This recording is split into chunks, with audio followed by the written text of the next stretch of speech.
One for consent. Right now I have 14 for public comment and general public comment. And given the size of the agenda for the rest of the day and the number of folks who have come from a great distance to participate in that, we will be holding general public comment, items not on the agenda, to 2 minutes. So as you consider your comments, we will be doing that so as we can get through general public comment and on to the main event of the day. With that, we will take up our consent agenda. I have the one request to speak. Senators who represent 500,000 people in states. So there's not a perfect model out there in anything that we look at, from the structure of the government to how these things.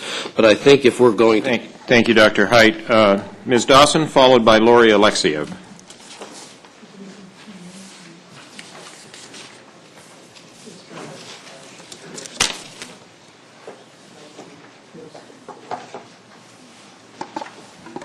Good morning, Elsa Dawson.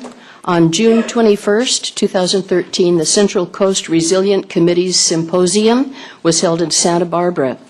It was sponsored by the International Council for Local Environmental Initiatives, commonly known as ICLEI. Several months ago, some citizens attending a San Luis Obispo Council of Governments asked about our political connection to ICLEI. I was one of them. We were assured that although SLOC had purchased and used their software in 2008, they were no longer a member. Yet 2 months ago, 2 of our county supervisors and Mayor Jan Marx signed an agreement at the symposium in Santa Barbara. So what's so bad about ICLEI? A closer look at their goals and objectives will answer that. ICLEI communicates with local special interests to translate international policy into local and regional legislation. Its objectives presuppose the notion that legislation is the only method of improving the conditions or problems of the world. This notion denigrates the intelligence and ingenuity of local individuals like you and me, and our ability to address problems in our own lives and our own property. We are marginalized and placed under increasing oversight of government planners. So I'm legitimately concerned that on one hand, we're fed a denial of any influence or involvement with ICLEI, and on the other hand, 2 supervisors and our mayor have signed an agreement to promote its goals and objectives in our county. Their actions didn't seem merely ceremonial, but a significant statement of their goals for San Luis Obispo County, for all of us. Thank you, Ms. Dawson. Ms. Alexiev, followed by Andrea Seastrand.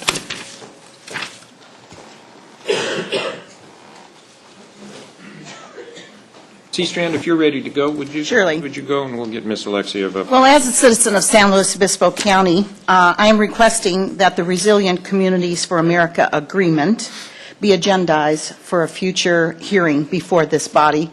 And it would be an opportunity, a very important opportunity, to hear about this agreement that both our chair, Mr. Gibson, and Supervisor Adam Hill signed. What does this mean for the citizens of this county? What are they committing us to?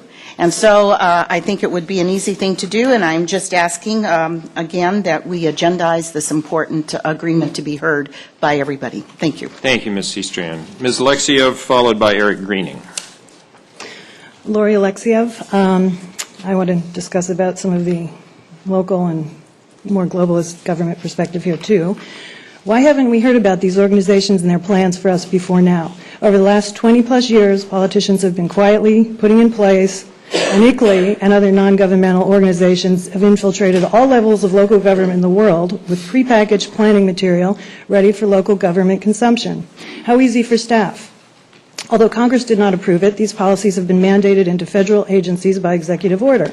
All this was done under the radar because opposition was anticipated.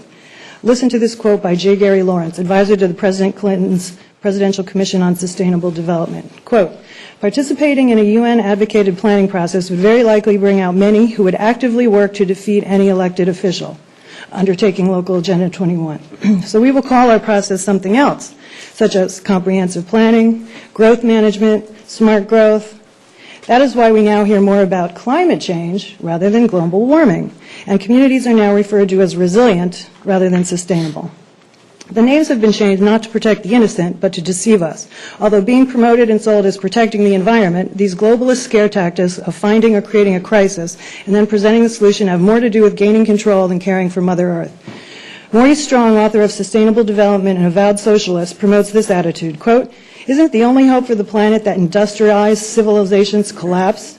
Isn't it our responsibility to bring that about?" Plainly stated, the overreaching plan to use local government to achieve control environmental issues are being used as much as the Greeks used the Trojan horses so citizens would unknowingly bring the enemy right into their city. We need to avoid doing that. Thanks. Thank you, Ms. Alexiev. Mr. Greening, followed by Terry Strickland, followed by Ben DeFatta. Chairman Gibson, board members, as I consider a global organization like ICLEI intrusively analyzing our local problems and deciding the best solutions for us, I wonder, how will their policies change the unique character of our rural communities? We moved to SLO County because we wanted to own property and have space to raise our family, plant gardens and orchards, raise animals, and work on personal projects.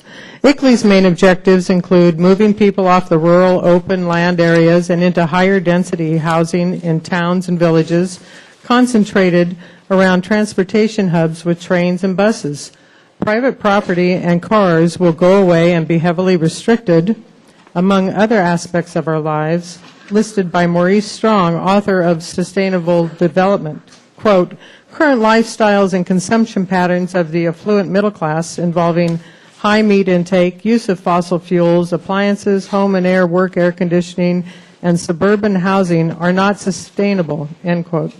Although sustainable development is promoted as a war on pollution, it is increasingly clear that the environmental crises are simply the means to promote a political agenda, the restructuring of the governmental systems in all nations so the people of the world will be subjects of a global collective. Many of ICLEI's proposed implementation strategies require the surrender of our unalienable rights. Speaking of rights, Harvey Rubin, Vice Chair of ICLEI, has stated, individual rights will have to take a back seat to the collective in the implementation of sustainable development, whose premise is that individual human wants, needs, and desires are to be conformed to the views and dictates of the community. This is in agreement with Gro Brundtland, another founder of Sustainable Development, who states, "The World Socialist Party is part of the global socialist movement that believes capitalism cannot meet the needs of the majority of the people in the world, however progressive it might become. To meet these needs, capitalism must be replaced by socialism." Thank you, Ms. Strickland. Healy. My name is Jeanette Watson. I live in Arroyo Grande. I'm going to speak about, sustainable development. The plan is for global control, including restriction of land and extraction of its resources, which could include water. The land use element of sustainable development calls for an implementation of 2 action plans designed to abolish private property. One is smart growth, and the other is the Wild Lands Network project, which you will see a map of. It's a little difficult to see. Smart growth, and the other is the Wild Lands Network project. Since all these things ultimately come from natural resources on rural lands, the transfer of the landscape from private control to government control will make it easy for the government and its partners to control what we have, where we go, and what we do. The plan is to eliminate human presence on at least 50% of America's landscape. You can get this map also on the Internet. They include the wilderness roads, closures, and the policy of blowing up dams. Right now it's happening in Oregon. And the plan, there's also a plan, it doesn't say on this paper, but the plan is to blow up all of the dams along the Klamath River by the year 2020. They are systematically being restricted and closed to use, these roads are. This is now happening also in Yosemite. On the map overhead, it shows the goals of the Wild Land Network. The red areas are little human use. The yellow areas are buffer zones, and the green spot's normal use, and the black is where you will live. And that's the only place you'll have, except getting permits to move wherever around the country somewhere. Thank you. Thank you, Ms. Watson. Ms. Healy, followed by Tom Dawson.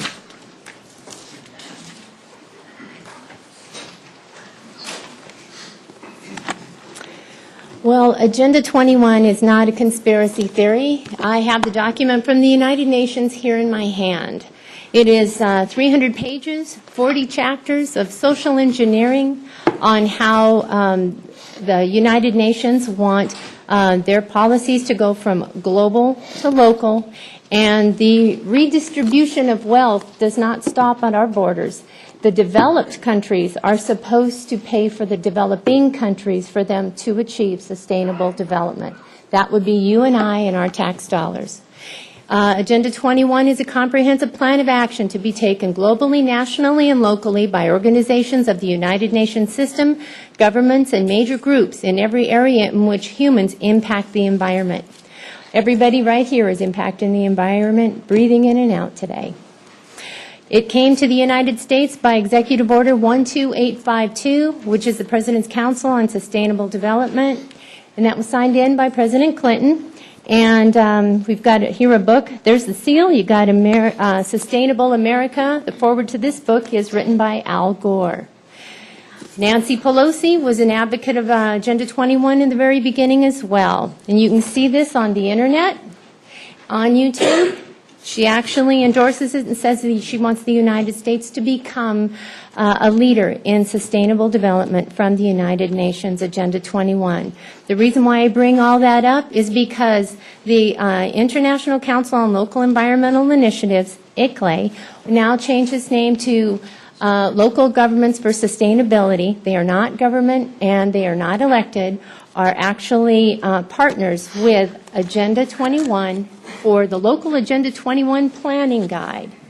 They wrote that out to bring it to every city, town, and county in the United States so that they then can implement Agenda 21. Thank you, Ms. Healy. Mr. Dawson, followed by Lindy Owen.